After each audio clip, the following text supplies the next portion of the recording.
talking about 5G, and as if getting to introduce everything was enough today, I actually get to have a conversation with a guy who is building 5G. So you guys, this is Tom Keathley. He is AT&T Senior Vice President. He is responsible for the architecture and design of AT&T's mobile networks. He has over 30 years of telecom experience, even though he doesn't look like it. Well, thank you. We're very lucky to have Tom here to share his perspective. So please join me in welcoming Tom.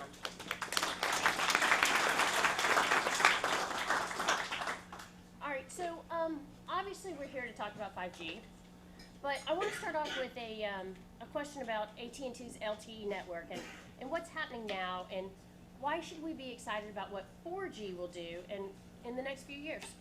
Well, I'm actually glad that you asked that, because the operators in North America are providing the best 4G experience anywhere in the world. And 5G is great, it's exciting, but it's a few years off, so we're going to have to rely on that 4G network. So at AT&T, we've done a number of things. We've focused on coverage. With the assets we now have in Mexico, we now cover 355 million people in North America. We're continuing our VoLTE rollout, our voice over LTE. I think many of you know we finished the majority of that last year, but we're doing that on a market-by-market basis to ensure the quality is exceptional. We're also continuing to evolve the 4G technology, which is essential. You're seeing LTE advanced features come, carrier aggregation to provide more bandwidth and speed.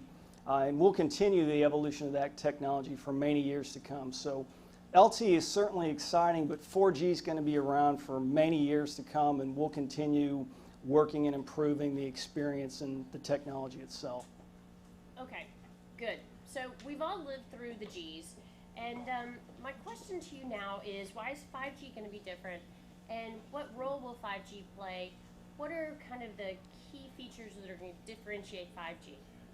Well, I think what really makes it different is 5G is really being designed as an end-to-end ecosystem, and it truly is for the connectivity of society. What makes it different, they've talked about these 3 points: the speed, the massive Internet of Things and the number of devices it'll handle, and then the latency and reliability. But what truly makes it different is the technology is being designed with those things in mind from the very beginning.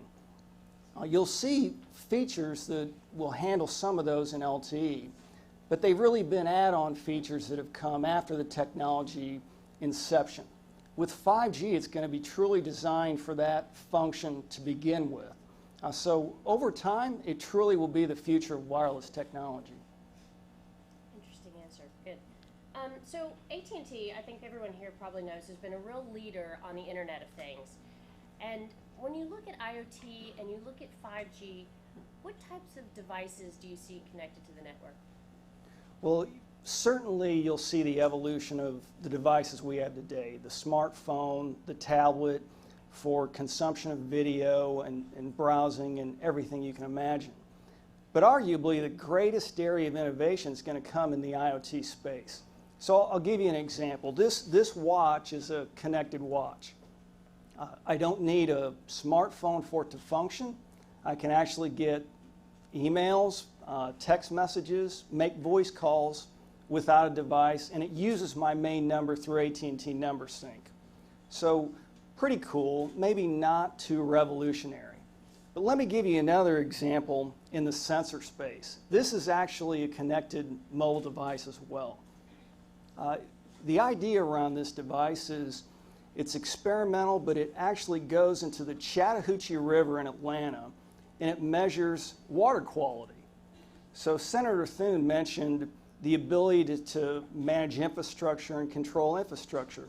This is experimental at this point, but it really is just a vision of what's to come and what's possible with 5G. So really, when you think about connected devices and the Internet of Things, it's really just up to the imagination what we'll be able to do when we get to 5G. I think Howard said it too, mobile for good. I love it. Okay, so we're talking about kind of a consumer group. We're talking about the consumer advantages here. As a consumer, how does it translate day to day to our experiences, and kind of what are you most excited about? It's really hard not to get excited about 5G capabilities when you think about what a consumer can do. And again, Senator Thune mentioned this, and if you missed it, basically he talked about the limitless opportunity that we're going to see when we get to a truly connected society. You're going to see things happen early. You've already heard maybe smart city announcements, announcements around connected car and the reality of that, around connected home. These are really just the beginning of what's possible, and it truly is just limited by our imagination what we can connect. Any type of device will be possible as we move into this 5G realm. So I think we all understand intuitively that this new network means faster speeds. It also means a reduced latency, and I think that's a little bit harder to kind of get our hands around, a little bit harder to understand. Why should we all be focused on faster responsiveness for 5G? Well, when you actually look at latency itself, it's almost impossible to achieve the kind of speeds that we're talking about, these gigabit speeds, without that low latency. So number one use case, to get to these speeds, we've got to have low latency. But the next piece of that is around reliability and the possibilities of things like tactile internet. I think Howard gave some examples of this. I'll give you another one. When you think about connected devices in the medical industry, an example I was given just last week was around IV machines and the required latency. There are not too many things in your hospital room that can actually kill you, but your IV machine is one of those. So it's going to be a very latency sensitive machine. And when you're dealing with that, especially as it relates to health, you're going to want low latency and, of course, ultra high reliability. These are just some examples, though. As we move into this space and achieve this, you're going to see new business models and new use cases evolve that will take advantage of that latency. So we probably can't talk about latency without talking about video, and video is already a huge part of the mobile network.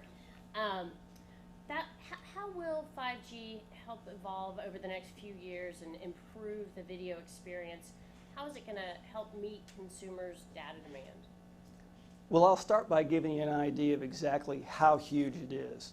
If you look at AT&T's network, in total, video consumes about 50% of our bandwidth today. And if you look at where we expect that to go, it's going to continue to be a bigger and bigger part of the total tonnage of network traffic. Now, when you combine that, looking at the mobile space, where we're expecting really 10x growth in data, for one, we've got to have a way to carry that massive amount of traffic. 4G is going to get us a long way, but eventually we're going to run out of gas. So most certainly 5G is going to give us the ability to continue providing these video services. And certainly the quality of video, there's no problem doing 4K video and even some of the higher level video that was mentioned earlier with a 5G network. So this is an important question, I think, for this crowd. 5G commercial deployment is still a few years out. Why is it important to start thinking about 5G now? Well, actually, now is the time that the requirements are being done and the standard work is starting.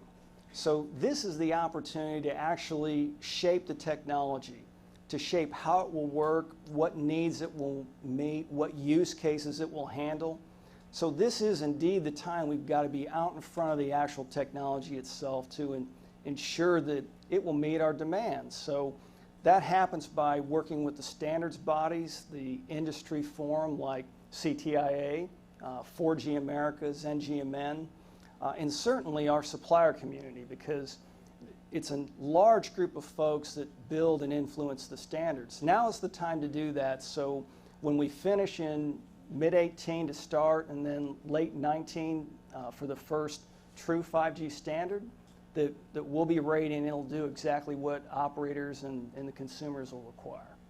And how important is the standards process to have global standard? Well, in general, the standards create the blueprint. And without that, it's very difficult to scale anything. And certainly we're not successful scaling a technology without that blueprint. So the standards are going to give us that. They in turn provide the economy of scale for the global deployments. So you will see some initial trial systems and things like that before the standards are done.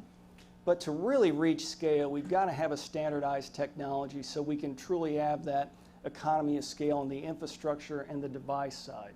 So the standards are absolutely critical. And what kind of trials do you see across the world? Well, I think you've seen some announcements in Asia that for Korea in 2018 that they want trial systems, and I think they're calling those pre-5G that can be upgraded to standardized 5G. You're seeing that happen in Japan for the 2020 Olympics. And while those are early, there are other announcements in Europe and here in the U.S. as well. So that puts me right center front to my next question. I don't want to put you on the spot, but we all want this. So when do you think we're going to see 5G deployment here in the United States, and when do you think we get to experience all of this? You know, it's really early to start talking about that when the standards work is just now starting. But I will tell you that if you want a standardized deployment, the very first standard, we call it Release 15, it won't come until mid-2018. So the only real possibility of having a true standardized technology comes after that standard is complete. So you may see the attempt to do pre-standards 5G implementations that are upgradable. Frankly, in the past, that's always been very challenging because a lot of the chipsets and a lot of the technology that comes in 2018, that's being worked on and it exists today. So I would tell you the likelihood is it's going to be in the 2020 time frame. I think that's in general the most reasonable expectation for true standardized 5G deployment. And how do you see it rolling out city by city, or maybe how do you see it roll out here in the United States? Well, since it's not standardized, it's very difficult to predict that. But if we're going to use millimeter wave spectrum, which is this very high frequency spectrum, the likelihood is that that will roll out in urban areas to begin with. And that makes sense for another reason. That's where we see the big capacity hotspots. So it really does make sense that 5G would go where the traffic is first. That's the urban area. That's where the use cases for this very high frequency spectrum exist. So think urban first, and then it will likely roll out to other areas where capacity is really large. So we're here in DC, rainy, snowy DC. But it's important, and so let's talk about what the role is for public policy plays, and what is the ability to roll out 5G is dependent upon what that we do here in Washington, D.C., and why do we need to start engaging? There are two big areas in my view, spectrum and regulation. So there's no question, you've heard it all morning long, that we need access to this high-frequency spectrum. And the reason for that is to achieve the speed, we've got to have a big channel size. If you look at LTE today, it's a 20 megahertz channel size, and if you think about that as a pipe, it's this big. If we're going to actually drive gigabit speeds, we need a pipe this big. It's got to be 5 to 10 times the channel size today. We can't get that in the spectrum we own, the sub-6 gigahertz spectrum. So we've absolutely got to have new spectrum to reach the speed. So that's a critical piece. We're also going to need the lower band spectrum for coverage, as was pointed out. So number one item, spectrum, we've got to have that. That's what makes this machine work. If you look at regulation, and think about the architecture itself. We talked about the nature and the characteristics of high band spectrum. The cell sites are really small in the area that they cover. That implies a small cell architecture. So in order to make not to interrupt, but like how far are you talking about when you say a small area? We're talking in the 100-meter range. So if you envision DC here, you can think about a small cell every 100 or 200 meters to provide this kind of coverage. Well, that network doesn't exist today, and in order to build it, we need to be able to go zone and install this equipment. So the regulation that makes that easy is really critical to this rollout. I'll tell you another thing about regulation, though. To the extent that it either positively impacts or impedes investment, innovation, and experimentation, that will control the speed at which operators and suppliers can build the technology. If we have light regulation where there's certainty and we can encourage the investment and the innovation, 5G will go fast. If, on the other hand, the regulation creates uncertainty and doesn't encourage the investment and the innovation, a lot of the technologies discussed today don't exist yet. We have to go innovate to create those. If regulation makes a positive step toward that, we go fast. If it impedes that, then we go slow. So I think everyone knows which regulation we prefer, and this morning we got a taste of what that might be, and it sounded good to me.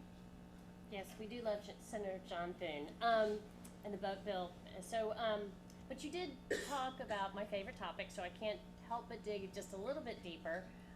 So the FCC has a proceeding on high band spectrum. They're looking at 4 different bands. Is there, do we need them all? Well, I would say yes, but I'm a technologist. I've never met any spectrum that I didn't like. I will tell you, though, when you look at the massive amount of traffic and the channel size we need, many of the bands, the 28 gigahertz band, the high 30 gigahertz, 37, 39, those can be combined to create the channel size that we'll need to provide this high-speed service. And we're even talking about higher spectrum in the 60 to 70 gigahertz range. Again, that spectrum can be used on short range, but we're going to need it to provide all of the capacity and all the features that we've been talking about all morning. So every time I talk about high band frequency, I also have to throw in mid and low band because I think they're critical to this as well. Can you talk a little bit about mid and low? I know it's hard to get, but do we need bigger blocks to remain competitive, or what does mid and low band look like for you for 5G? Well, in general, the answer is yes, we need it. So if we just take the example of the 100-meter range, the 200-meter range, it's impractical to deploy that kind of network across all the U.S. So we're not going to limit all the benefits of 5G technology just to urban areas, right? So in order to bring the capabilities really to everyone, we're going to have the lower band spectrum to provide the coverage. So it will be critical in our ability to roll these services out and provide these features to the population. So as you look at the networks that you're about to build, you've talked about some, but let's really focus on this because I think it's an important question for the audience. What challenges do the wireless industry, what will they have to overcome to successfully deploy 5G? And really, I guess the $100,000 question is, what keeps you up at night? Well, there are many things when it comes to 5G, but I'll tell you the technology itself is table stakes. We've got to go have the innovation and the investment to create true 5G equipment, hardware, software, and the devices.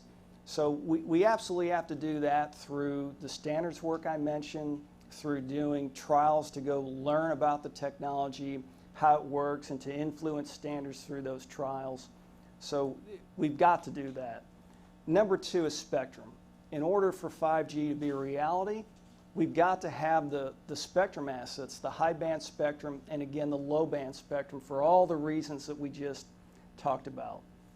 And then you can't have the features and the functions without the network.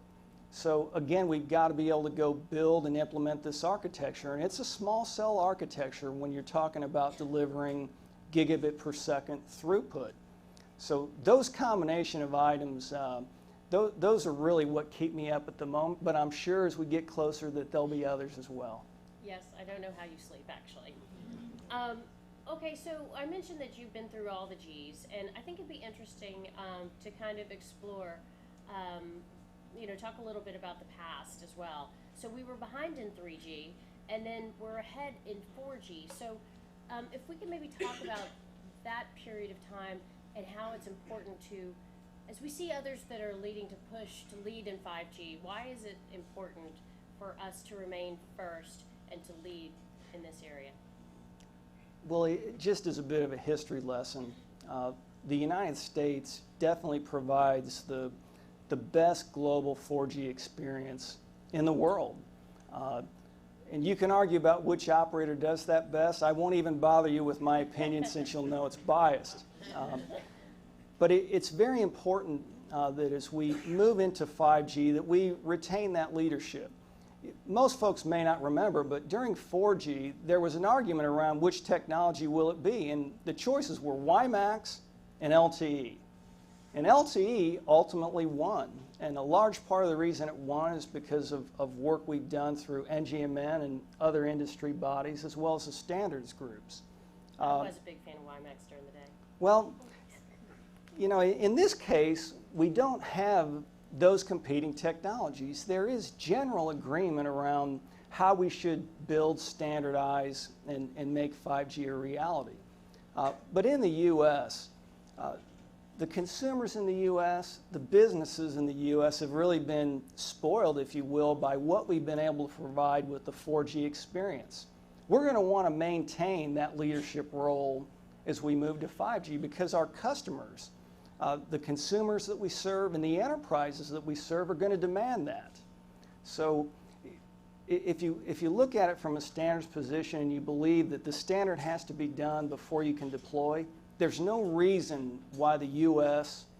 won't lead. And I'll also argue that we're doing everything necessary with respect to working in the standards, contributing to the standards with our suppliers, and then doing trials to get the learning. So there's really no reason we can't lead, and it's absolutely critical that we do. And don't you think you also see it trickle down into the many other industries? Because you look at, across the world, I think upwards of 98% of the operating systems are United States based, or 91% of the apps that are downloaded in the world are United States based.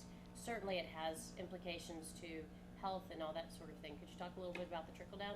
Well, that's absolutely the case. And really the ecosystem we've built in the U.S. in 4G, that's a big advantage for the United States as we move to 5G. We've got the expertise in this country to go make that a reality. So when you look at trickle down, I don't necessarily like that term, but the technology base, both from a supplier and an operator perspective in the U.S., is second to none. What you see happen around the world, and much of that's a result of what we've done in the United States. That should be no different when we get to 5G. Right, clearly important for the entire economy. Okay, so everyone, we are going to let you have this opportunity as well to get to ask the man. Someone's already anxious. 5G networks. So I think we got the microphone here. Emma, right? Okay. I'm going to try to be brief, but I get carried away sometimes on these topics. You're very worried, Meredith, about being in the advance and doing everything, and there's not much time left. I think we're already behind, and I'm hoping somebody can explain to me why this is happening, that we do not have an official U.S. representation for 5G, so that we are not able to sign memorandums of understanding with particularly the European Commission, who informs me that they have been met with nothing but hostility. Now, I think they don't perhaps explain the story as well as they should, being European. They think about, the GSM continuum. But as you said, we need standards, and we need global standards.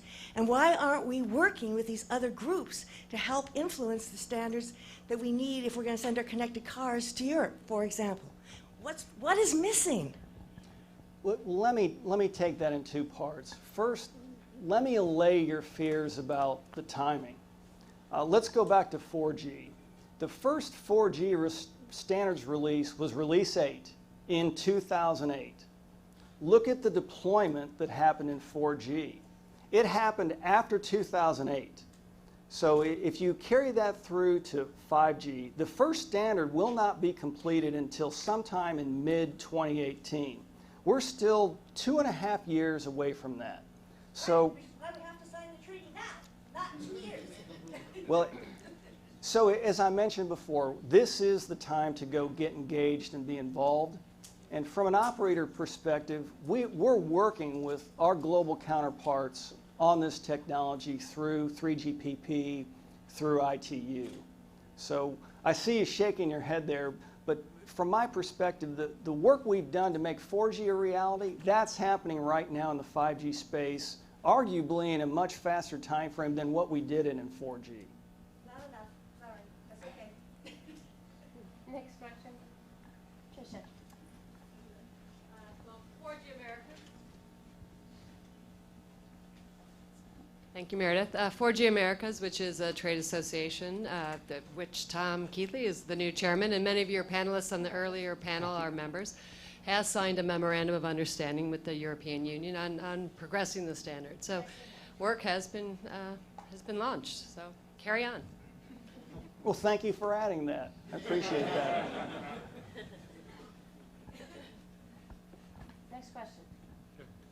How do you think the fact that the last WRC chose not to study the 27, 28 gigahertz range that seems very key here in the U.S., how does that affect things moving forward and keeping everybody smiling and holding each other's hands and so on? So. I would characterize that as maybe a bit disappointing, but in no way a showstopper. In fact, I think if you look at this last NPRM, we addressed in our comments what we think needs to happen in the 28 gigahertz band. And we fully support mobility in that band, and we think we can manage the satellite operations there. So I'm not viewing that as really unrecoverable damage to what happens in 5G. I think we can still make that a usable band for mobility.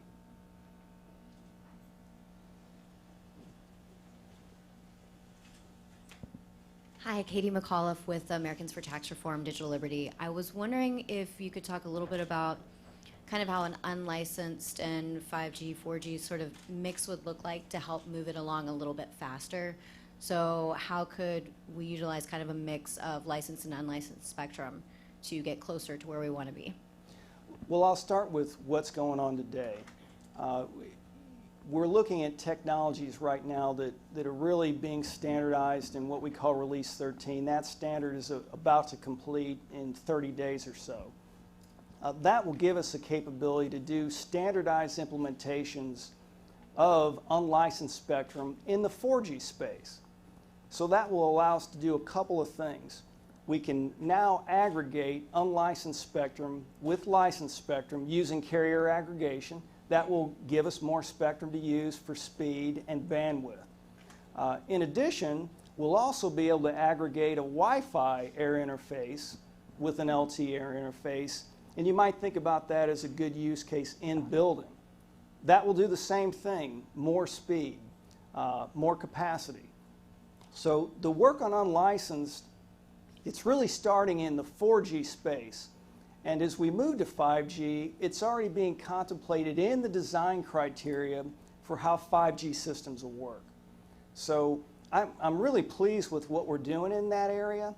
I think you'll see it deployed very soon for technology we have today, and the learnings from that will move right into the 5G space as we go through that deployment as well. Good question, Katie.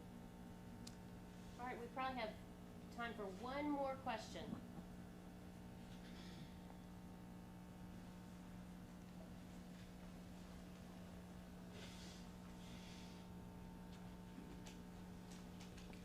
Durga Sarapathy with Sprint. Are you contemplating any special architectures for backhauling all these high-capacity use cases of 5G? Yes. Thank you. Actually, when you look at the new architecture and you think about delivering gigabit speeds through a small cell, we're going to need lots of different architectures. Some might be wireless architectures. I think dark fiber and fiber-based systems will play a critical role in being able to deliver that backhaul. But one thing we haven't talked about yet are virtualized systems. So you're going to see lots of virtual functions occur, both in the core and even in the radio space. And the way we architect those virtualized functions will have a lot to do with the backhaul requirements at each point. And I think, you know, AT&T is very focused on network function virtualization, software-defined networks, and those are going to be foundational to what we build with 5G. All right, you guys have been a great audience with great questions. Tom, we really appreciate you. It is really important to bring leaders like you to Washington so that we understand how it really works. So let's give them a warm thanks. Thank you.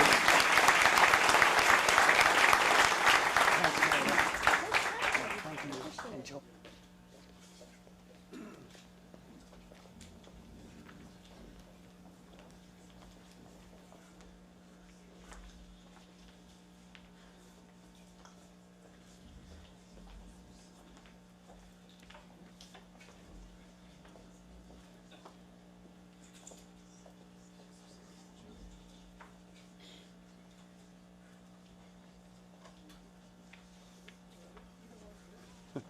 Yeah.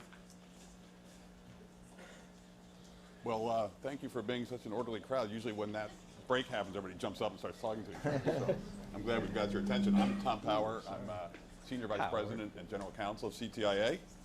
This panel is going to be a little bit more policy focused, although obviously we're going to riff quite a bit off of what we've heard earlier this morning.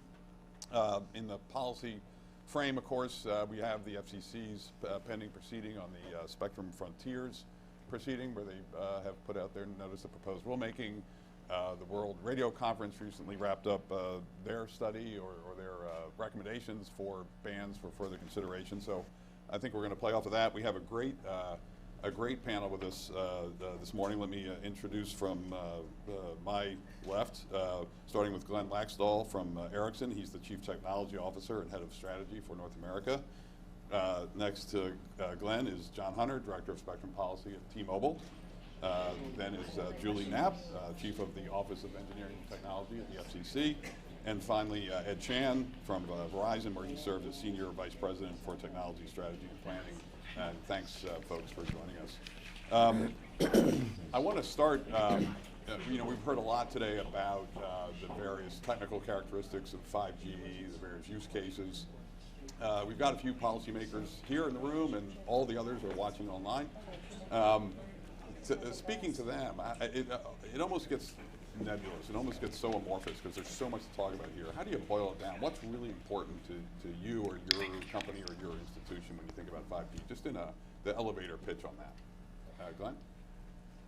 Well, I think I'm going to start on the technology side, even though I know this is a policy discussion. I think there's, I think more than anything, 5G is going to be use case, sort of use case defined, use case driven. If 4G was about deploying smartphones that had this tremendous capability and bandwidth, 5G is going to be, we think, three things. It's going to be an extension of that bandwidth, so ultra high bandwidth mobile and non-mobile connections. It's going to be about massive machine type communications, call it the Internet of Things, where everything that benefits from a connection will be connected.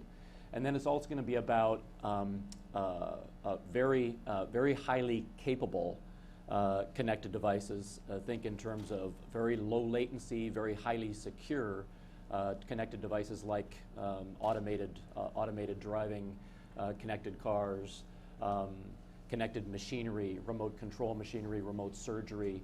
So those three categories sort of boil down what we think 5G is going to be about going forward. John, what's the T-Mobile perspective? Well, thanks for having me. So unfortunately, Steve couldn't be here. He sends his apologies.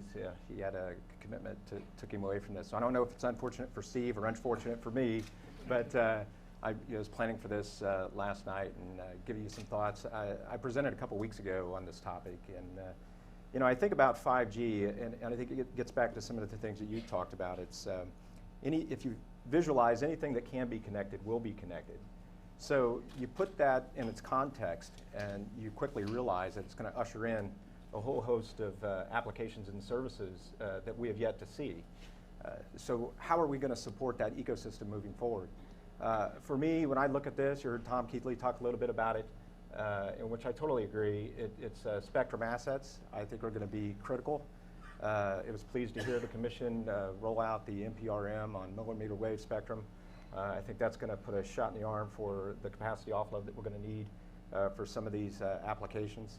But there's also other types of applications and services that should not be lost. I think about what's going on with M2M, the connected car, what we have with fleet management. Those types of applications and services will continue to flourish.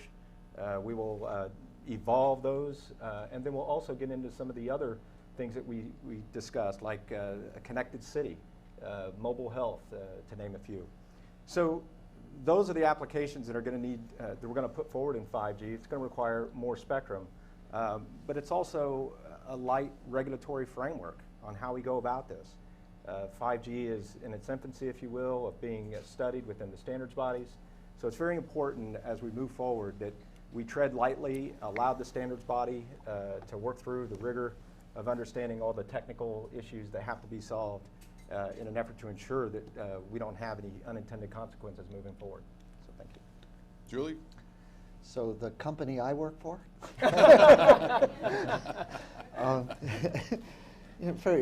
At the Commission, and hearing all of the exciting potential and the ideas and looking down the road, for us, I think it's all about creating the opportunities for those things to happen, to providing the spectrum space where people can deploy systems, do the things that we've been talking about and the things nobody has thought about yet. A key piece of that is flexibility. One thing I'll say, and if I repeat myself later, forgive me, but I think as we've marched through the Gs, you know, we started out as the first generation was one band and it was phones, and 2G was another band, and 3G, so we've been focused on bands. When we got to 4G, we really didn't look at developing the 4G band, we provided space. And the technology sprung forward from the innovation and use of that space. When I think about 5G, and I know we'll be talking about our Spectrum Frontiers proceeding, I don't think about it as the 5G band. Because when we're talking about spectrum, high, low, and millimeter wave and so forth, what I anticipate is that people will design networks that take advantage of the different elements in each part of the spectrum. So for us, I think it's providing the opportunity by making spectrum available and the flexibility for those new technologies and services to be deployed. Ed, you want to give us the Verizon elevator pitch Yeah, on 5G? that's great. I mean, I couldn't believe Julie said what I said. But first thing I would say that is the innovation in speed. I mean, the stuff that we've seen out of the West Coast and what we dealt with as a country here in the U.S. is about innovation in speed, and it comes with risk.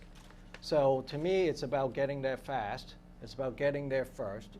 So when you ask our consumers what they want to be digital, they want to be mobile, and they want it now. So it's not something that we're going to sit and wait for other countries that haven't even started their 4G deployment and then wait for it.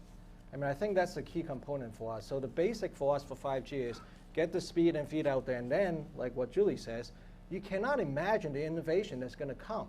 It'd be ridiculous for any of us to try to say, let's define this system to this nth degree and then take the first step. So to me, 5G is about getting the innovation machine going and getting the basic speed and latency out there, and then people will innovate on there. There's no way we'll know. I love the mobile health stuff, but that's just me. What do I know? How many other things are going to come out of the West Coast? Look at what happened in 4G. We didn't create the 4G system knowing everything's going to show up on there. And we created a 4G system to allow the innovation to go on top. So to me, that's the important part. Before we dive a little deeper into policy, Glenn, I just wanted to follow up on Tom Keathley talked about where we are sort of in this process of R&D and development standards and then commercial deployment. Just from Ericsson, you're one of the leading infrastructure providers in this space. Where are you guys, and where do you see the industry, and do you see it along the same timeline that Tom talked about? Yeah, the timeline that Tom talked about is the timeline. We're in the process right now of capturing the requirements for the 5G systems that's driven by the ITU. And The requirements are really, it's a challenging environment to be establishing requirements for, because, as Ed said, the innovation is going to be, innovation along the lines that we can't even imagine today. But there's probably bookends that we can think about. On the one end of the spectrum is going to be the requirement for massive broadband, so ultra high broadband capability. On the other end of the spectrum is going to be the requirement to accommodate multiple billions of connected devices consuming very low power, potentially under very low latency conditions, potentially under very high security conditions. And so you've got a fairly broad swath of requirements that need to be captured. Once we leave the requirement capture process in 2016, we'll head into the standardization process in 2017. And the culmination of the first phase of the requirements will be maybe around the middle of 2018 timeframe. That requirements definition phase will be driven by the 3GPP. And during that process where we're defining the requirements of 5G, of course, we have a pretty good idea what the technologies are going to be, and we can start to drive early innovation along the technologies that we know or we believe to be embedded in the standard. So phase 1 will complete in the middle of 2018. Phase 2 will complete toward the end of 2019. We can build systems off of phase 1, and we can also build pre-standard systems prior to the delivery of phase 1. That's the cadence that we're on in terms of the timing. Ed, Verizon's been pretty vocal about its efforts here. Where do you Yeah, guys I would stand? say in a short 5 months since we got the ecosystem of different folks together, most of them are here today, we got all 5 trial systems up and running, and I think you'll see us rapidly going after early deployment as well to get this to market as soon as possible, because like I said before, there's a certain ability to be agile in the world that we live in nowadays. If we want to talk about how much software can become part of our lives, the flexibility of the system should be able to get you to the next piece. The same stuff we've dealt with on the unlicensed spectrum side of things. We didn't push and allow for that kind of software upgrade and the ability to actually use that in a more flexible manner. I mean, we're going to be stuck, and for some of the standards that you talk about, people want to do interoperability back to 2G, 3G. It's useless, in those cases. For countries that haven't even taken the 4G step, it's going to be silly for us to be dragged behind as a result of that as well. So to me, it's been great seeing the ecosystem develop over the course of just 5 months. So it's going to be interesting for you to see. We hear a lot about the sort of international race here. How much of this is a competition between us and, say, the Japanese or the Koreans who are talking about the deployment as part of the Olympics? But we have to be integrated as we step forward, right? I don't know, there's a little bit of that, I would say, competition, but I would say also that there's a characteristic that are the same in that they also are serving the dense usage that they have in those dense cities. So I think a part of what they're doing is similar to what we have to do as well by taking advantage of the larger spectrum that are the millimeter wave that has been fixed and been usable to us in many ways now. But I think that there is a certain amount of leadership that I think we need to step forward and actually say, here's where all of the technologies are coming from as well on this side. In their case, the government did make it into a priority from a national perspective that they essentially put the spectrum out there for the carriers to use. So they did have a little bit of a leg up in that case, but we've been working very well closely with the FCC to make that happen now. Yeah, maybe I just jump on that, because I actually agree with the comment, and I think it is important. Ed had talked about the tremendous increase in activity around 5G just in the last 6 to 9 months, in particular in North America, in particular in the U.S., and I think that's really important. I think that the South Koreans and the Japanese have been very active in 5G, partly because of the South Korean Olympics that's coming up in the early 2018 timeframe. That has been driving their agenda. I think it's very important that we as an industry, especially in the U.S., embrace those timelines, look at even accelerating those timelines, because we do want to retain leadership in 5G as we have had in 4G. It creates the environment for innovation in ways that we can't even imagine today, innovation to happen in the U.S. market. We've been able to ride the wave of that innovation in the 4G timeline. We've driven faster smartphone penetration, more LTE penetration, more data traffic on LTE. As a result of that, that has all driven a tremendous amount of economic growth and economic development within the United States. We faced the same kind of thing actually in 4G, where a large Japanese operator, NTT Docomo, came out before the 4G standard was complete with an early iteration of 4G. But we were then able to sort of embrace a global standard LTE and using a strong push from the North American operators actually deploy the first LTE system here in North America, and that created the ground waves of support behind LTE, and we are where we are on 4G. I think that we're endeavoring to create exactly the same environment in 5G, exactly the same kind of market leadership in 5G, and I think it's very important. So how do we, John, I'll throw it to you,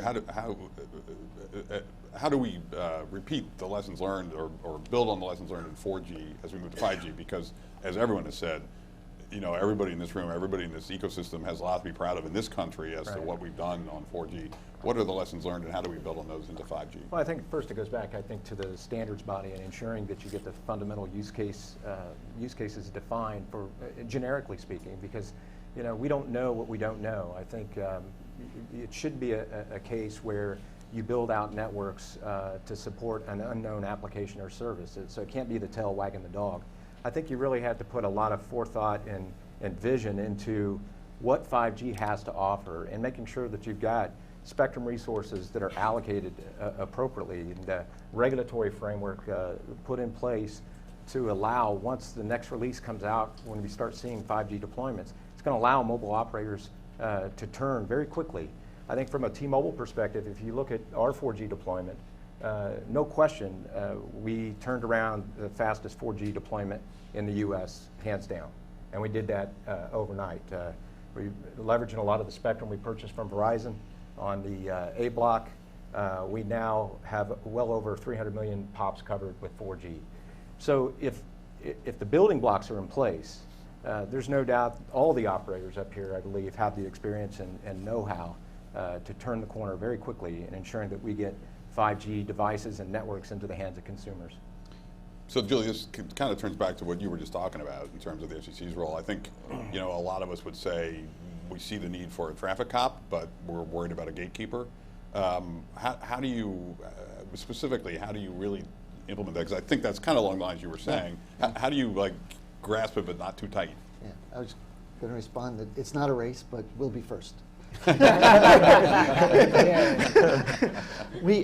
Seriously, we fully intend to maintain U.S. leadership in wireless, and we're doing it across multiple fronts. Spectrum is one area, and I won't repeat some of the things I covered earlier.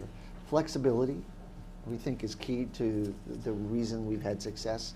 And then other areas on the policy front, working to streamline the deployment of infrastructure. I know folks are also interested in support for R&D. We work with National Science Foundation and other agencies. I think there's more to come on that. You know, a while back we had announced a program to develop what we then called model cities, and I know it's been a while since our last workshop, but there has been a lot of work going on behind the scenes between the Commission and NTIA and with support from the other federal agencies. So we understand that at some point you have to take things from the lab and deploy them at some scale, and so that's what that program is about, so stay tuned, there's more to come on that. And you probably noticed that we've been granting experimental licenses and STAs for companies and universities to develop the technology. So while I think that the headlines are spectrum and flexibility, there's a lot of work going on, and in collaboration with the industry and all of the players. I think we have been meeting with all of the people who have been developing the technology to make sure we create the right framework for it to flourish. And before we leave 4G, it seems like there's still some gas in that tank, maybe a lot of that gas in that tank. It's long-term evolution, right? And Glenn Ericsson's had a recent announcement on their gigabit LTE. Just curious, how do you think about continuing to exploit what's left in 4G as you also keep your eye on pushing 5G? Well, it's a great point. There is a lot of gas left in that tank. Tom Keathley had talked about, we're just finishing up the definition of the standard around release 3GPP release 13. We're rolling into 3GPP release 14. 3GPP release 14 really is where we're going to start to get to the next level of a broadband capability of LTE, but more importantly, actually start to deliver against some requirements that will enable Internet of Things. So very low power devices, as an example, very high battery life of those low power devices, deep in building penetration we can get at with some of the standards we're going to be setting against the requirements for the first phase of the Internet of Things. And then the first step within the 5G standardization, we're going to start with release 15, the next release after that. So there is a lot of gas left in the tank. We've got some 275 million smartphones in the U.S. right now, maybe 70% of which are LTE enabled. That's going to grow to 95% here very shortly, and we need to create the continually improving environment for those LTE smartphones. And then in many ways that provides the base for the 5G that we're going to be building on top of that, both separately as well as in conjunction with 4G. So I think there is a lot of gas left in the 4G tank, and we're going to be pursuing it over the next 18, 24 months. And I would just add to that, I think it's important to note what we have on the horizon. I think you've got the incentive auction that's getting ready to kick off. There's going to be more spectrum put forward there. I don't want to forget about 3.5, 150 megahertz of spectrum. There are 80, 90, or I think it's 80, 70 if you will, unlicensed versus priority access licenses. So, and then we've got the AWS-3 re-auction of some licenses. So there's probably upwards of 250 megahertz of spectrum that are going to hit the marketplace probably in the next 2 to 3 years. So that's going to add to the ecosystem for 4G. It's going to give us the additional bandwidth. Well, and how do you, do you think of some of that as 4G spectrum and some of it as 5G spectrum, or how do you? Well, I think for 4G and 5G, it's what was touched on earlier. I think spectrum is ubiquitous, right? I think you look at spectrum, it's, I recall rehoming spectrum off of GSM, a 2G network to support our 4G platform. And you know, T-Mobile up in before the AWS-1 auction, we were very limited in our spectrum resources. So AWS spectrum was very important for us in an effort for us to get to 3G. So we have to get creative on how we rehome some of the legacy spectrum on legacy technologies, refarm that into some of the newer technologies in an effort to be more efficient. I think you'll see that with 5G. The spectrum that is currently in existence today for 3G and 4G is just going to make that natural transition over. So, Ed, maybe you want to take a shot at this. And specifically, I think a lot of people in their minds sort of equate the high bands with 5G. Yeah, no, but it feels more like we're saying that only because we're moving towards the high bands and we're moving towards 5G. Yeah, there's multiple different things at play here. So I hate to go a little bit back into the technology side of this. We talked about this earlier. I think Tom may have mentioned the same thing. 5G is a multi-radio access technology as a base foundation. So you see LTE as a foundational base level that will still be there for a long time. I can't even say that it's a gas tank. It's barely, as I said earlier, it's still scaling LTE as a system itself.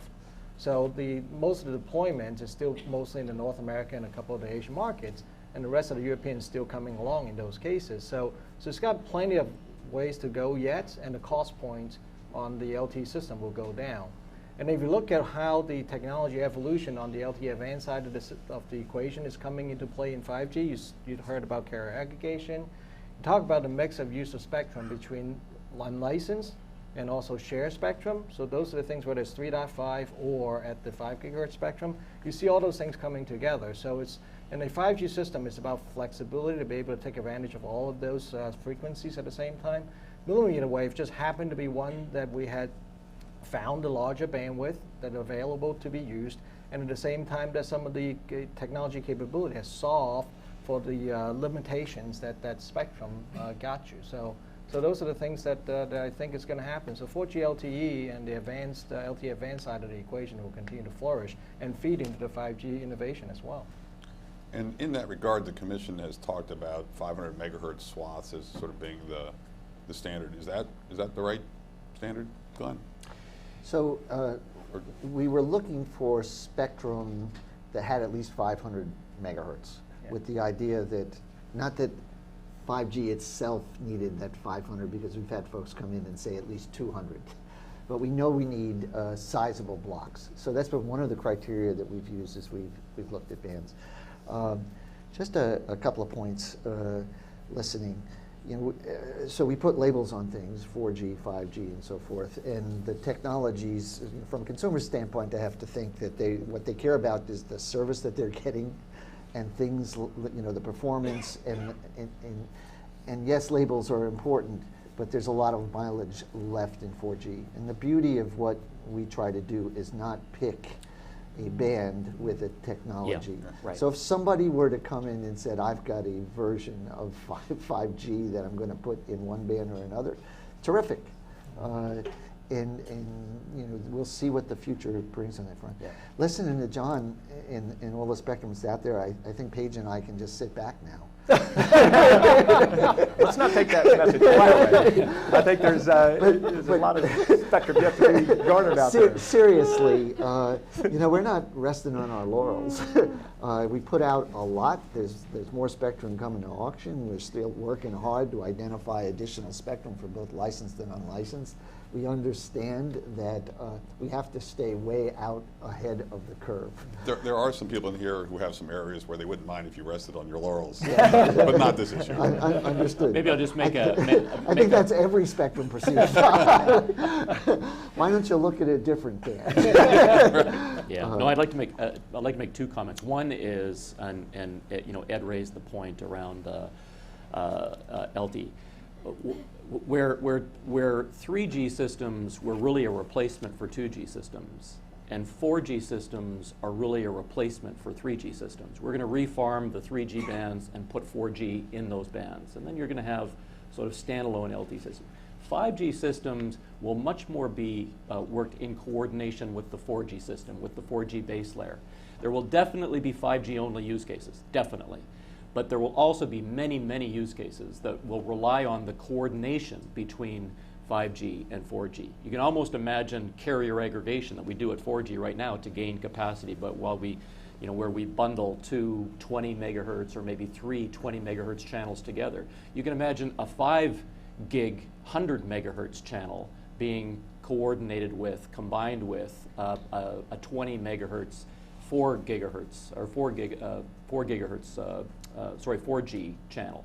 And so it's the two working in conjunction together where we can get the benefit of very high capacity systems on 5G with the coverage models that exist on 4G. So that's the first point. The second point is that in 5G we do think about going after larger blocks of spectrum because we need the bandwidth. And the larger blocks of spectrum happen to be up spectrum, happen to be above the 6 gigahertz band generally. And so we'll go up into the 28 gigahertz band, the 37 and 39 gigahertz band, because that's where the bandwidth is. And we're generally thinking of 5G as being minimums of 100 megahertz channels. There will definitely be smaller channels than 100 megahertz, but in 100 megahertz block sizes. So we can be aggregating together multiple 100 megahertz block sizes to deliver one combined 5G channel, where the 4G block sizes were generally 20 megahertz wide. So I think that because those wider block sizes of spectrum are up spectrum, that's where we tend to think about 5G, at least initially. But I completely agree that eventually, over time, 5G capabilities will come down into the lower spectrum bands as well. And so it's really both the 6 gigahertz plus spectrum bands that we're interested in acquiring spectrum, as well as below 6 gigahertz where we're going to need to be looking for opportunities to raise new blocks of spectrum. And if I can just add that, I think it's also, the technology evolution that's happening on some of the things, and Tom mentioned it with Release 13 and some of the things going on with LTU and LAA. Obviously, that presents a tremendous opportunity, I think, for carriers to be able to leverage the capacity in the unlicensed space, couple that with your licensed spectrum, and provide those kind of a bridge, if you will, over to 4G or 5G as we make that transition. So there are things that are happening on the technology front. They're going to give us the additional bandwidth that we're seeking as we look at these 5G applications and services that are going to demand so much capacity and improved latency.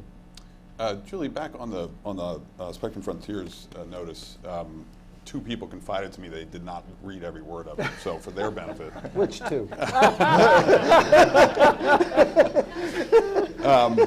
so we've talked about the 500 megahertz. Are there other proposals in there that are the FCC's view of how you think the 5G or the high bands need to be shaped?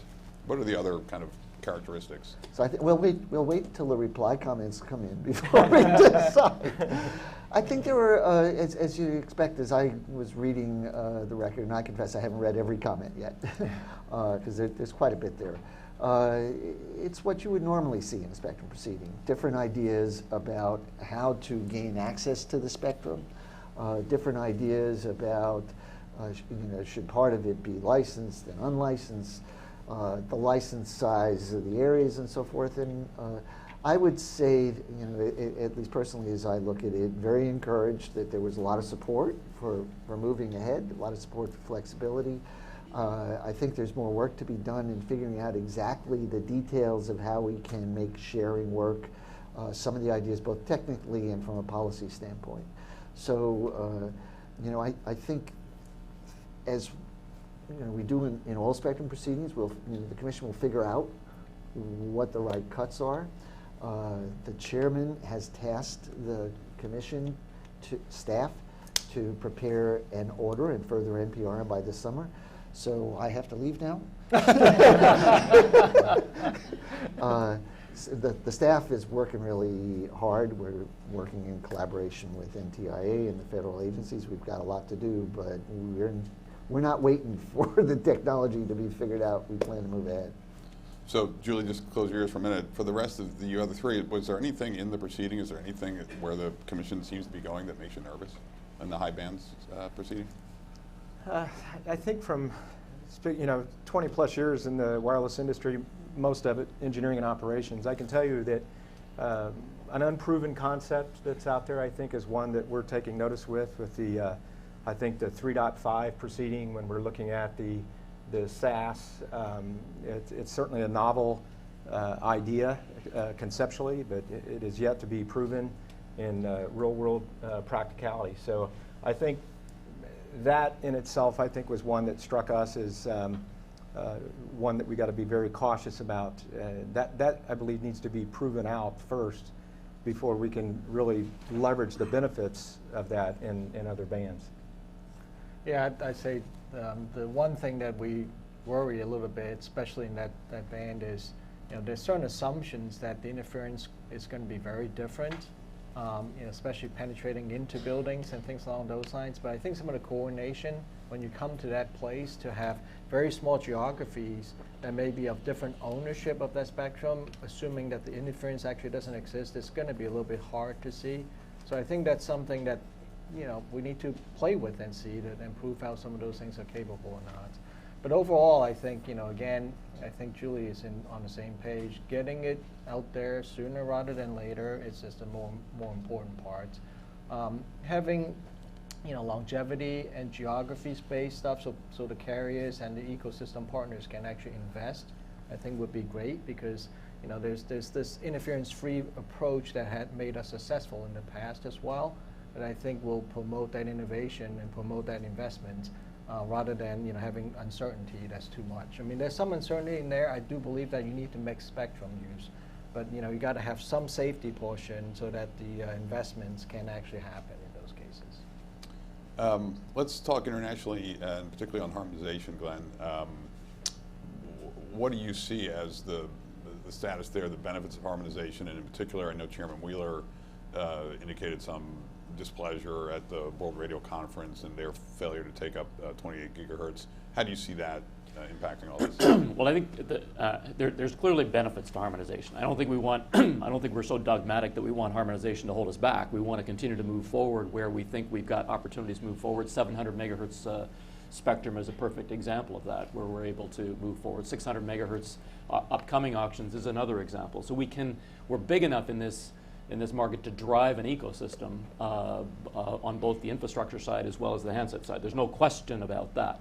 But if we have global harmonization, that's the preferable outcome. Wherever we can identify those bands where we can commonly support the band structure from Asia through Europe into North America, as long as we have a number of bands that we can take advantage of that give us that opportunity for global harmonization across the band, then we can also afford to be innovating in certain bands that may be unique to North America. So I think in general, global harmonization is always a good idea, but we don't want it to hold us back.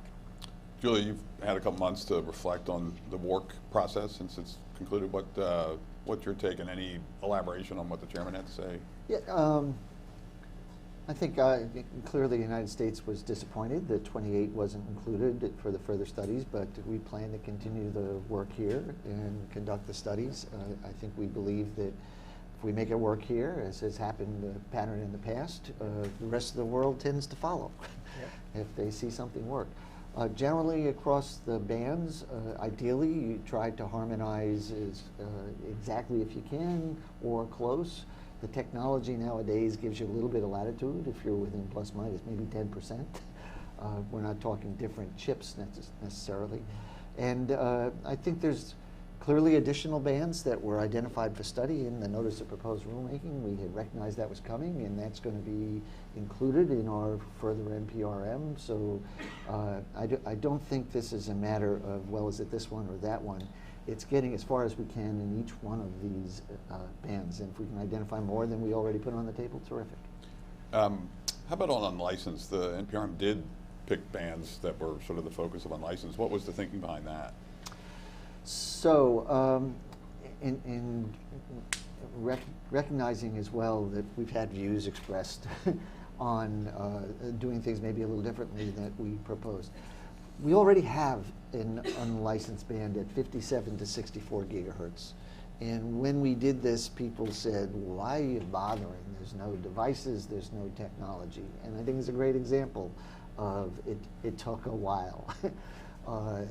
Maybe a dozen years before we had unlicensed Y-gig devices developed in that band. So it seemed to us in the notice that this was a natural extension of unlicensed up there. We already had 7, add 7 more. You got 14 gigahertz of space to play in. Plus, coupled with the fact that the operating range is very short. You never know what technology advances there are, but there are the laws of physics and how signals fall off and what kind of power you can generate and still meet RF exposure rules, things like that. So, so that went into the thinking there.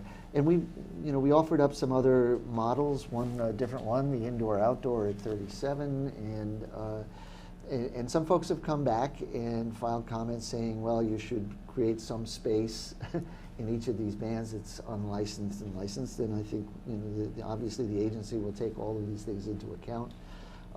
The interesting thing has been the change in the last 10 years or so about the way people look at unlicensed, and how it's been integrated into networks.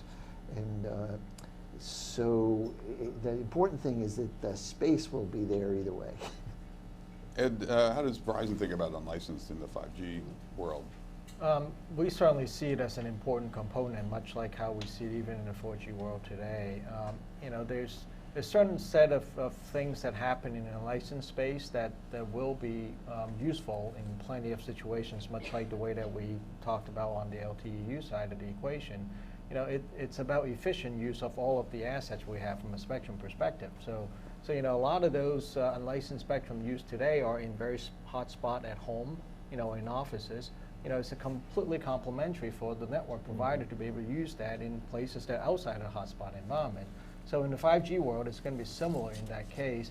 But like I said before, in order to use that unlicensed spectrum, you need a little bit of the safety net side of the equation so that you can guarantee that level of service to the customer, and then opportunistically add that spectrum as you need to for the capacity for that instant in a space that is not used, and sharing that spectrum. So it is an important component to be efficient. I think it's a perfect fit between what the FCC needed to do with us at the same time. Is literally how do we squeeze the most out of our spectrum. So John, on the topic of unlicensed and just sort of raising it up a level to the concept of permissionless innovation, which is often how people think of unlicensed, and being the uncarrier and the one guy not wearing a necktie. What? That was purpose. Engineer first. How are things? How do you view the concept of permissionless innovation? You know, is that something we're sticking to from a regulatory perspective, and how do you see it playing out in the future? Well, I would hope we would. I think the Commission has done a pretty good job of ensuring that, you know, unlicensed Part 15 devices, you allow that ecosystem to kind of flourish and innovate in its own way. And you know, you hear some of the debate that goes back and forth on LTU and LAA.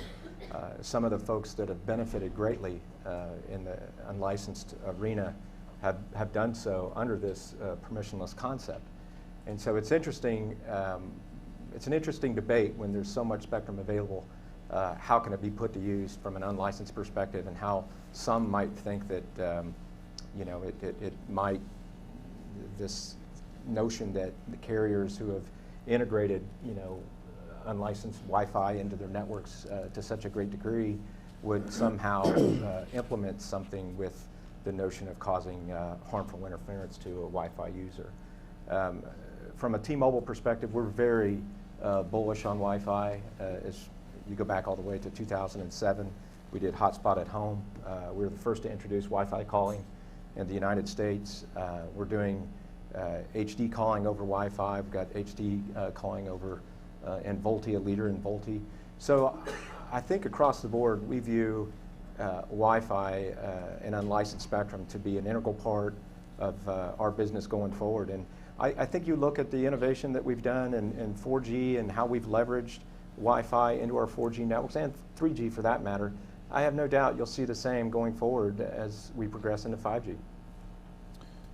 Let's talk a little bit about physical infrastructure. And by the way, we'll take some questions in a few moments, so rev up your questions.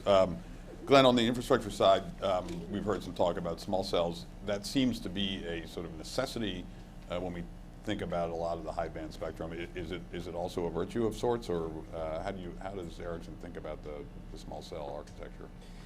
Well, it's, yeah, a necessity and a virtue. I think the small cells, let's face it, haven't really taken off yet. We're able to do a lot within the macro infrastructure at you know, the 3 gigahertz and below spectrum bands, the 2 gigahertz band, the 1 gigahertz band. We're able to do a lot within the macro coverage infrastructure, and then very selectively use small cells around the macro for in building coverage, for close to the building coverage, for very high capacity hotspot deployments. But I think what we're going to see in 5G, especially as we move up spectrum and the cell sizes shrink, that we're going to see much more commonly deployed small cells to deploy 5G in those up spectrum bands, probably in close coordination with the surrounding macros. And so we're going to see network architectures that really facilitate close coordination between the small cell and the macro cell. We have them today, in fact, in LTE, and we're going to continue to extend that as we move forward with 5G. You could conceivably have 5G small cells all talking to one another and talking to a 4G anchoring macro cell, as an example. So I think that small cells is definitely going to be a common way of deploying the 5G capabilities that we're talking about.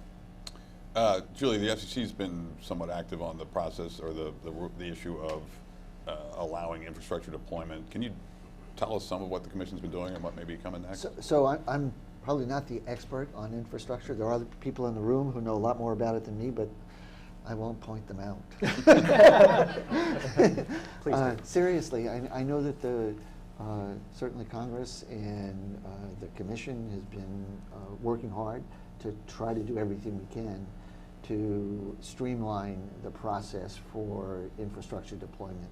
I think particularly where it's come to things like small cells and distributed antenna systems, we've made some headway. I know our Wireless Bureau is working hard to facilitate those deployments without the kind of overhead that we've had in the past. It's not a problem unique to 5G. It's a problem we've been working with for a long time. I think certainly when we talk about small cells, the practicality of trying to do what we had traditionally done for towers doesn't make a lot of sense. Yeah, I would say that small cell is absolutely an ingredient that we need, now and into 5G, even more importantly into 5G. Right. I think is what you're seeing. We do appreciate some of the work that the Wireless Bureau had done, to help the deployment of 5G. Most of that is applicable to the existing infrastructure that are there. So it would be great to see it extend to even further into the current street furniture and things along those lines, and help some of the HIPPO and some of the, if you've done the engineering historical stuff, and you remember that some of those processes could take many years, right? So some of those things that I think we could definitely use some help in. John, does T-Mobile have a view on? Well, yeah, and I think Ed's exactly right. I mean, you look at 5G, just look at the physics of the band. What we're talking about here, Tom touched on it, the ubiquitous nature. If you're going to deploy an urban area and you're trying to put millimeter wave out there, that's going to require a lot. If you're talking hundreds of meters, that's going to require quite a few small cells. And so, getting right away pole attachment agreements. All those major issues that continue to frustrate the overall process of deployment, I think are going to be necessary to ensuring that you do have a robust 5G ecosystem. Why don't we turn it over to the audience? We'll look for some questions. We got microphones coming your way. We are getting some questions online, and we got one in the last session as we wait for folks here. We got one in the last session that's not exactly on our policy point, but I'll throw it out there anyway. When does wireless replace cables? It had in many places. I mean, long term. Well, I would say it this way. I mean, let me put it this way. We've always thought that at some point in the future, I mean, that either the last bits, if you look at the consumers today, they're practically wireless even in home. I mean, they're not walking around with a tethered Ethernets going from places to places. So, with bridging between that last little bit, into from the home to the other side, I mean, I think some of the things that we've seen in 5G from a speed perspective is more than adequate for some of the consumers to use what they need to do in these cases. If you think about what we've been talking about, on a throughput perspective, you're talking about 20 gigabits per second in many cases. Individually, the customers are not getting 20, but that's far beyond from what, based on our calculation, doesn't mean how many streams you're taking. The way that we've been testing the system, you can't even throw enough video streams to use that channel up. So yeah, I can see that definitely being a viable outcome. I mean, I think the most common deployment mechanism going forward is going to be fiber to the X, followed by a wireless broadband connectivity of some kind. It could be Wi-Fi inside the home. It could be 5G and or 4G outside the home, all honing back to a fiber connection that goes somewhere, to the neighborhood, to the node, to the enterprise. And so I think that this smartphone and tablet and whatever the connected machine is going to be phenomena is we're just at the very beginning of it. And I think ultimately all applications, all media is going to be consumed on mobile devices of some kind off of a wireless endpoint. But there's going to naturally need to be a pretty broadband, fiber-based connection that goes to a node from which you can deliver that wireless capacity. You've completely educated the audience. They have no questions. Julie, you talked a little bit about the rulemaking in the comments. Is there information missing? Is there data points that you would like to see? Can we give you more paper? Lead the witness. If I can file electronically. All right. I think for us, there's a lot to digest in the comments, and I'm sure people are going through and will have responses on things that people put in the record. If there's, I would say, encouraged by some of the folks who put into the record, hey, we think we can work out sharing more detail as we go about because eventually we've got to write rules. Naturally, we would try to avoid a lot of detail, but helping solve those kinds of technical problems as to, okay, how exactly do we make this work, I think would be helpful. But I also expect that there will be a lot of dialogue among industry and the stakeholders as well. As normally happens, the reply comments are not the end of everything. We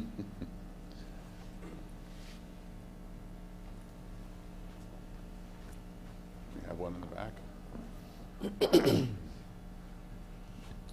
Thank you. I'm curious, how does the 5G technology impact the way that you view how to manage the spectrum from interference or what have you? What new models are being considered? Do you mean in terms of interference mitigation, or yeah? Well, I think that there's a lot of technology development going on today within 4G, for example, to manage the to mitigate the interference that's coming from small cell deployments and macro cell deployments, and small cells being coordinated with other small cells. And so I think as we move forward into 5G, as just more and more traffic is going over the air interface, there's going to be continuation of that interference mitigation technology development to both enable 5G systems to be talking to and coordinated with other 5G systems, and 5G systems to be talking to and coordinated with 4G systems. There's not going to be a lot of RF interference between the 5G being implemented in, say, 28 gigahertz and a 4G system being implemented at 2 gigahertz. But within those channels, there's going to be a lot of really sophisticated techniques to manage the coordination, because really the value that we're talking about providing here is mobility. It's, we can deliver very high bandwidth over a fixed interface, but we can also deliver very high bandwidth over mobile interface. And whenever a device is moving across the network, it has to be handed off from one cell site to another, which means we've got to be managing the interference between those two cell sites to coordinate that traffic in a good way. I think it also gets to how the licensing structure is put in play. I think when we look at some of the things in the millimeter wave, and you got indoor and outdoor licensing, that one could envision that is going to be a difficult task if you're not the sole entity of both the indoor and outdoor type application in a nearby setting.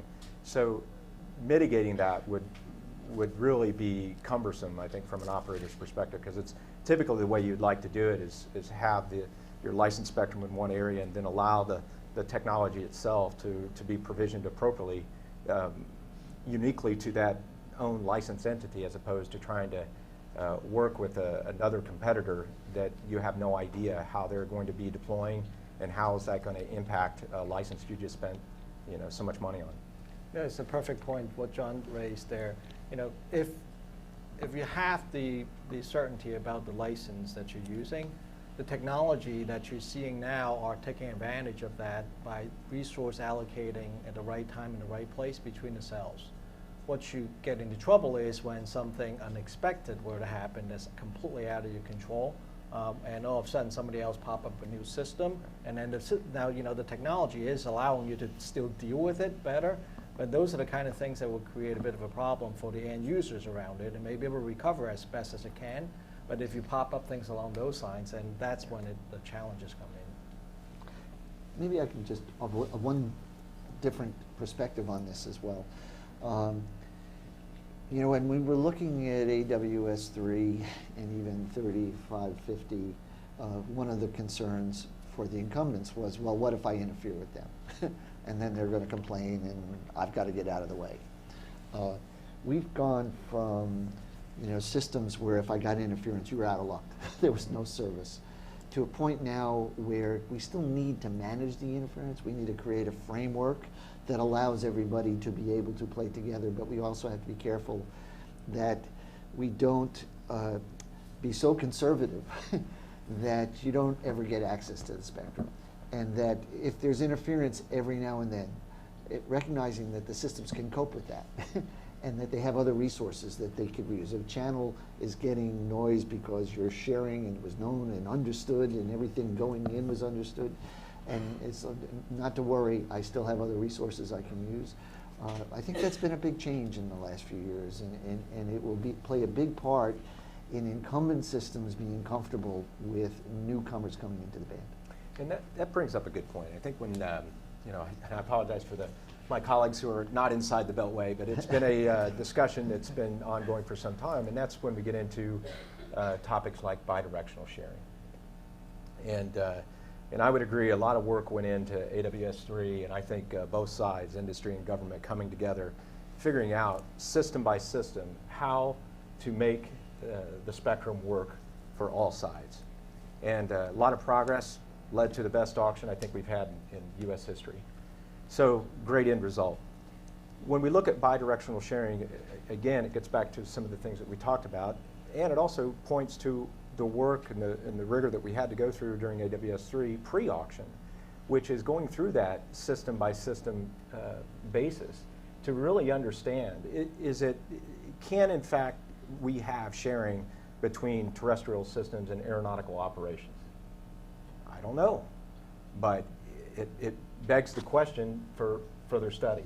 And so I think when we start looking at sharing, and we saw that in AWS3 with a hybrid approach, I think industry is very supportive in sharing where it makes sense. And it has to make sense, I think, for all parties involved. And so as we get further into the bidirectional sharing debate, I suspect that we're going to have similar discussions that we did pre-auction as we find a way forward on how to make this viable for both sides. So one more to wrap it up, and I'll repeat the question that Meredith asked Tom Keathley. What keeps you up at night when you think about 5G, and what may be the same question if you were the spectrum czar, who we have to have here, but if you were he, what would you make sure comes out in any order that emanates from the FCC on 5G? Well, I think two things, and these are just themes that came up both in Tom's session as well as at the beginning of our session. I think the innovation speed is really important. We've got to move forward as an industry, move forward in the U.S.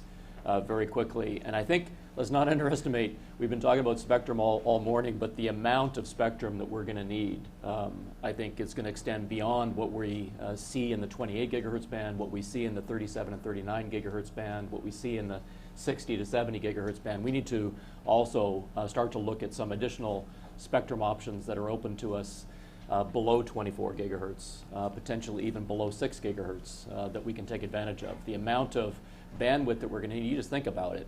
In 5G, we're talking about building blocks of 100 megahertz channels. At 28 gig, we only have 850 megahertz channels. We've got 4 operators in the U.S. So those 4 operators, even when you just look at the operators and don't even focus on what the industrial applications might be, they can chew up 850 megahertz like that. So we're going to need a lot of spectrum, both above the 24 gigahertz band as well as below the 24 gigahertz band. Yeah, I would just add to that. I think that's exactly right. I think it's low, medium, and high spectrum. A lot of talk on 5G. I go back to the 2010 broadband plan that the FCC put out, and I hope that we're continuing to endeavor to reach that 500 megahertz goal below 3.7 gigahertz. A lot of progress has been made on that front. I think it gets back to some of the previous commenters. When we look at 5G and how we roll that out, we have to understand that 4G is going to be the anchor network to support mobility. You're not going to get the mobility functions at these higher millimeter waves. So as we start to look at that, and then we realize that there are going to be other 5G type technologies that are going to require low band spectrum. I go back to what I mentioned in my opening comments about the connected car. That requires robust coverage. So it should be the physics that dictate the type of spectrum requirement that is needed to support the application or service that the consumer is demanding. So I hope as we go through this process and we talk about 5G that we do not lose sight of the fact that low band spectrum, mid band spectrum, particularly L and S band spectrum, should be at the forefront as we continue to open up some of the higher millimeter wave bands. Julie, I can't ask you what you would do if you were czar, but I can ask you what keeps you up at night. What keeps you up at night when you think of 5G? Other proceedings? I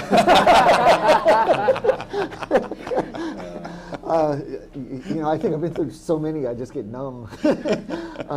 I'm quite confident we're going to be fine on 5G, that we're going to move, and it's exciting to look ahead. Which is not to say there's a lot of life left in 4G, and we're going to continue to see the innovations. So I feel good about it.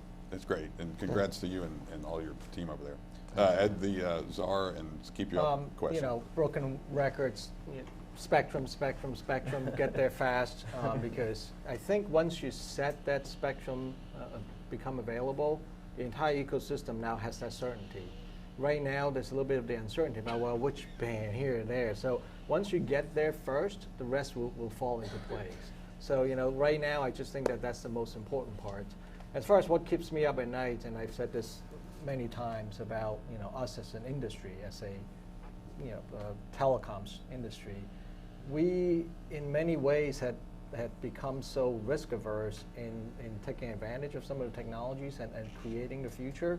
And rather than, you know, taking this global approach, everything scale, you know, we need critical mass and we need speed.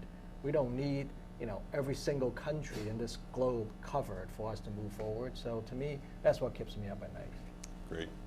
Thank you, gentlemen. Would you please join me in thanking the great panel.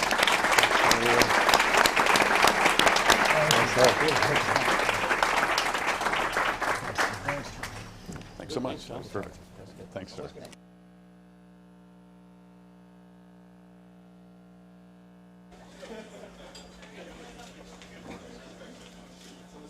Okay, you guys, stay in your seats. In keeping with keeping the best for last, we've got one more speaker. As you know, she's fantastic. One of the very first voices in DC to talk about the importance of 5G was, in fact, our next speaker, FCC Commissioner Jessica Rosenworcel. I have learned a long time ago that I should listen to my friend when she talks about what's next, because she's never wrong, and it's never been more true than 5G. Since joining the commission, she's really carved out a role as a wireless champion with deep expertise in all things spectrum. She understands the importance of the United States continuing to lead the world, and she has been critically involved in the agency's efforts to free up spectrum. The commissioner constantly challenges all of us to think about better ways to do things. She's the exact type of leader that we need if we are to remain global mobile leaders. So please join me in giving a warm welcome to Commissioner Rosenworcel.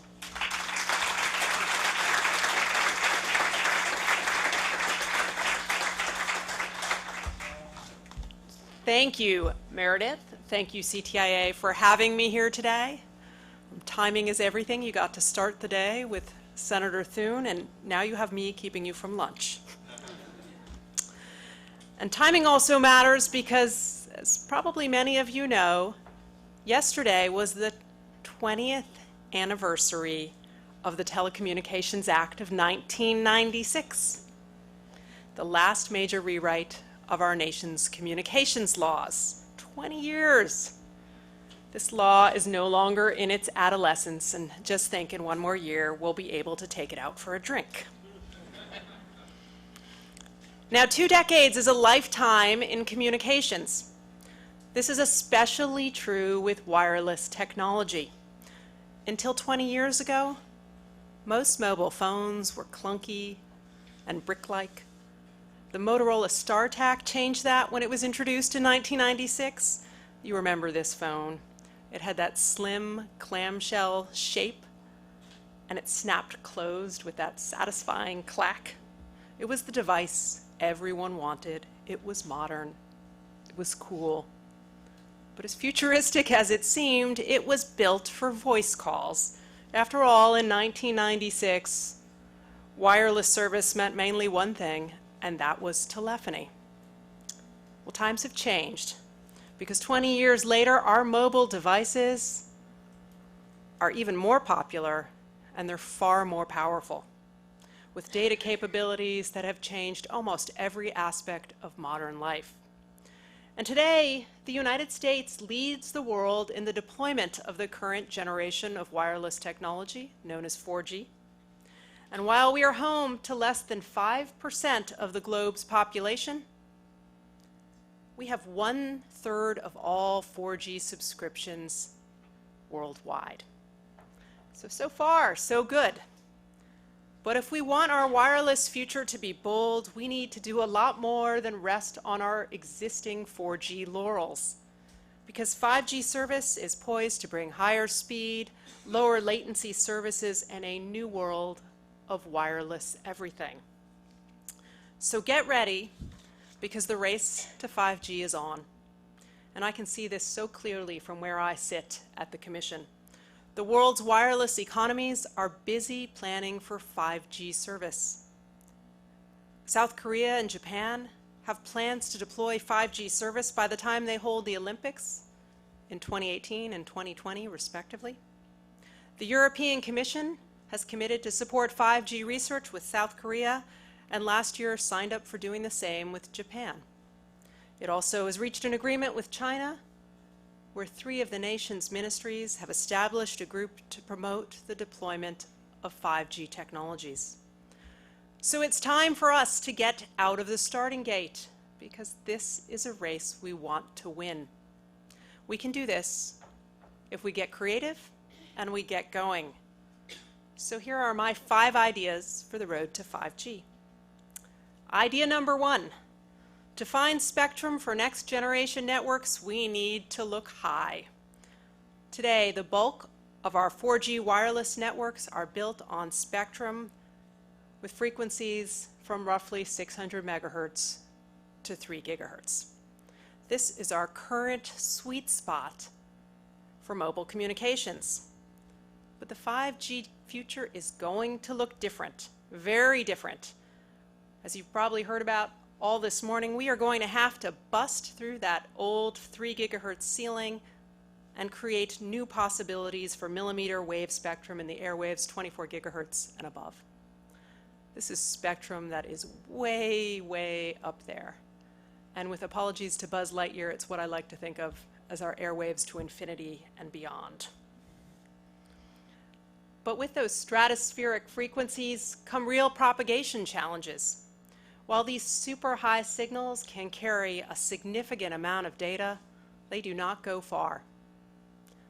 But we can turn this limitation into a strength by combining these frequencies with small cells packed close together, densifying our networks at lower cost. And this, in turn, can mean service that reaches further into buildings at faster speeds than ever before.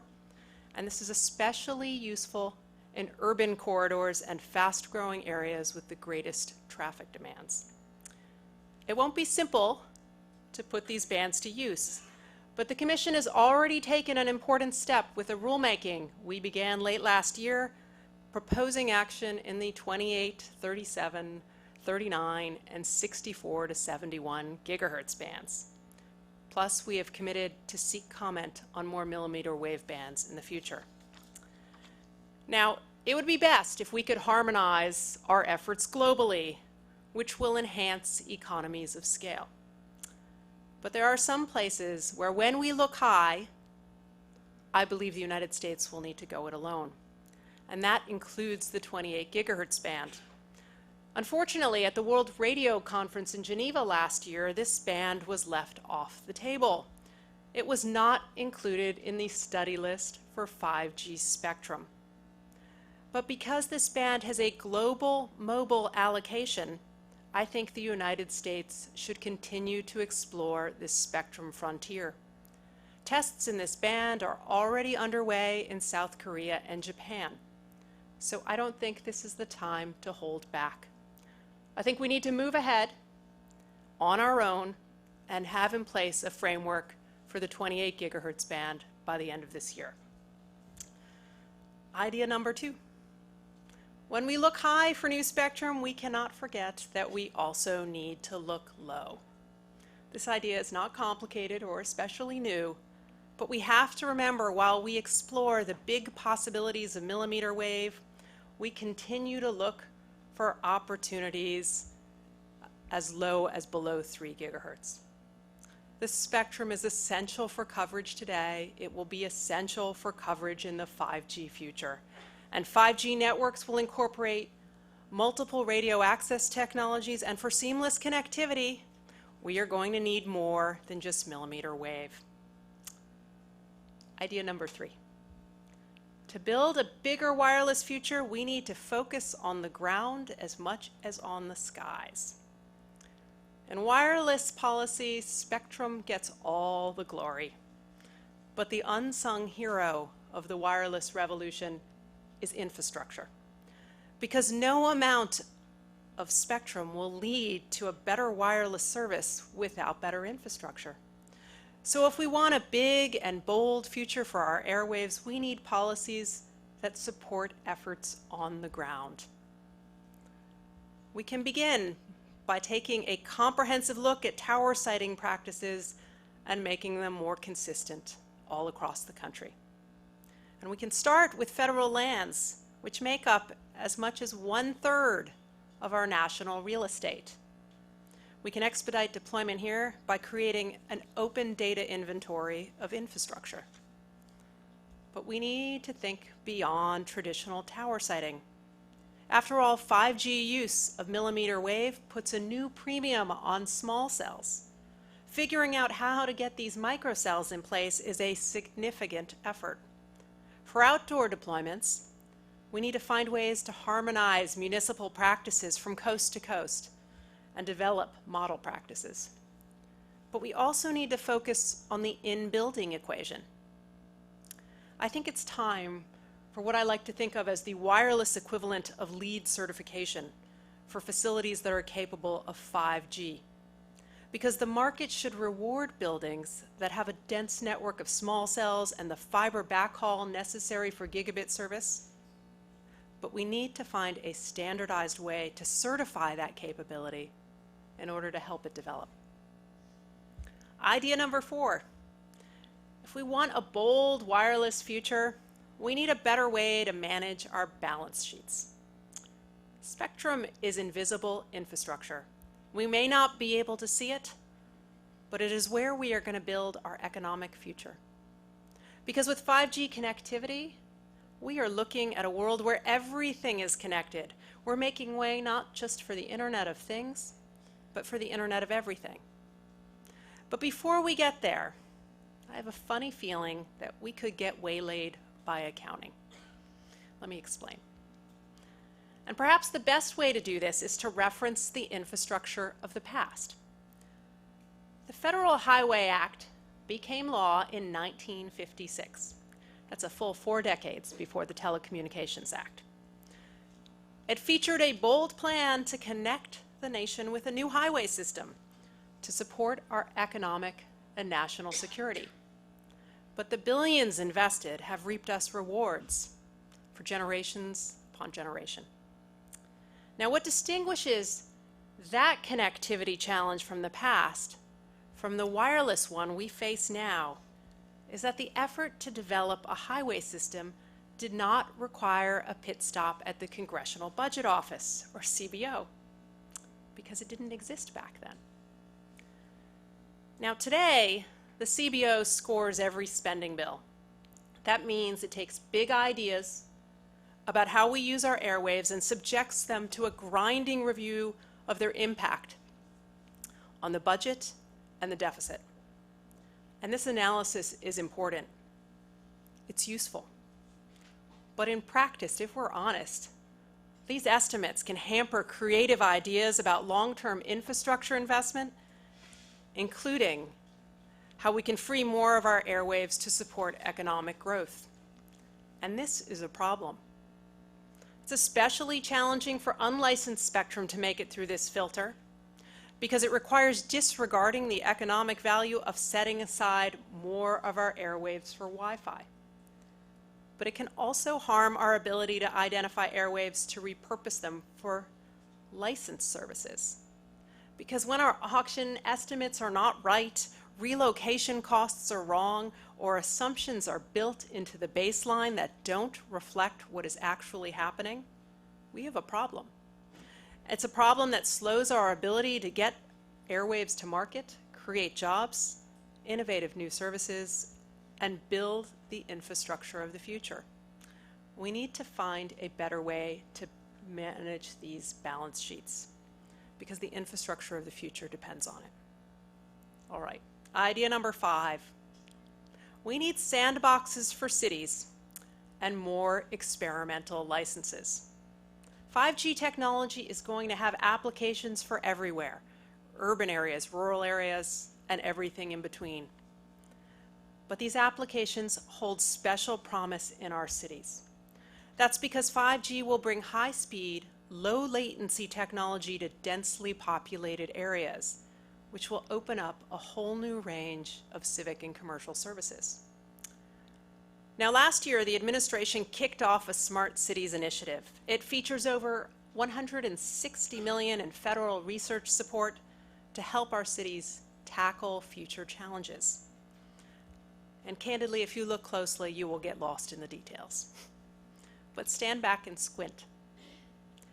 Because what you'll see is that in these community collaborations, wireless technology is just about always front and center, because so much is dependent on wireless sensors, data, and public policy coming together in a powerful way. I think the Commission needs to support these initiatives, and here's how we can do just that. 3 years ago, the agency adopted an order updating its experimental licensing program, putting in place new licenses for research labs, healthcare facilities, and more. Now, these experimental licenses are important. They provide an early and upfront opportunity to innovate and create, and they provide a safe place to play with power levels, explore frequencies, and develop new services.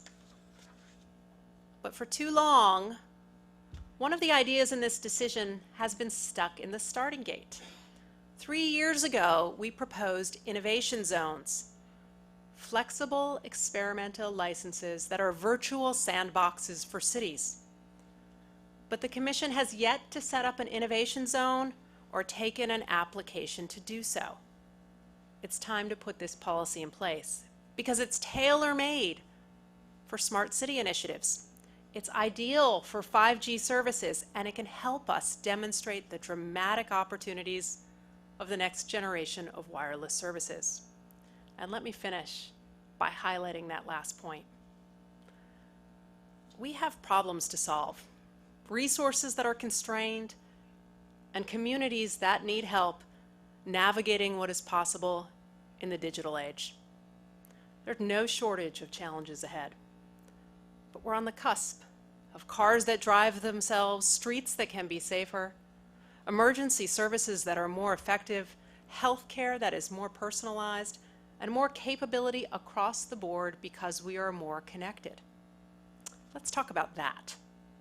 Because while 4G technology brought the smartphone to pockets and purses everywhere, the benefits of 5G technology are bigger, bolder, and more diffuse. They're going to be felt throughout the economy. But selling residents and communities on their benefits will not be easy if all we can do is talk about spectrum, small cells, antenna arrays, beamforming. I mean, I get excited about that, so do you, but that has its limits. Instead, what if we rewarded the city that cut commute times the most? It would take sensors in streetlights, roadside architecture, and cars to see where traffic patterns could be more efficient and public transportation more effective. 5G technology can make it happen. What if we introduced cameras in the helmets of firefighters? They could relay video back to colleagues outside who could direct a team of firefighters in real time, enhancing safety for first responders and those they rescue. Again, 5G technology can make it happen. And what if we monitored urban trees with sensors to help assess air quality and develop strategies for dealing with drought? Los Angeles is already looking into this in a project, I love this, called the Internet of Trees. And 5G technology can make that happen. That's what the wireless future looks like. It's so much more than the device in our palm. And we can get there and enjoy its bounty if we do more than rest on our 4G laurels. I think it's going to take spectrum that's high, spectrum that is low, infrastructure that is essential, a better way of dealing with balance sheets, and more experimental licenses that could bring us the boldest innovations yet. But it's clear that the race to 5G is on. And I think we should get going because the future belongs to the connected. Thank you.